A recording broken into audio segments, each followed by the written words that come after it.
guys. Linog. Lord.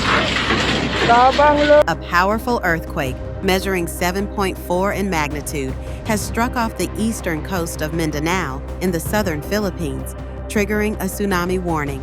The quake, which hit at 9:43 a.m. local time, caused widespread alarm, prompting the suspension of classes and government work in Davao City, General Santos, and Sultan Kudarat. The Philippine Institute of Volcanology and Seismology warned of potential tsunami waves hitting coastal areas between 9:43 a.m. and 11:43 a.m., urging residents in affected provinces such as Davao Oriental, Samar, and Leyte to evacuate to higher ground. The quake's epicenter was located just 20 kilometers off Santiago City, Davao Oriental.